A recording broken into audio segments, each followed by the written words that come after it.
Komisi Pemilihan Umum RI telah bersiap untuk menghadapi sidang perselisihan hasil pemilihan umum anggota DPR, DPD dan DPRD pada pemilu tahun 2024 di Mahkamah Konstitusi. Tercatat total 297 permohonan sengketa yang bakal disidang.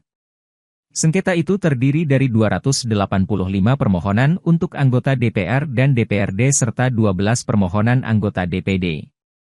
KPU RI telah siap untuk menghadapi 285 permohonan PHPU anggota DPR dan DPRD dan 12 permohonan PHPU anggota DPD, kata anggota KPU RI, Muhammad Afifuddin dalam keterangannya, Senin 29 April 2024.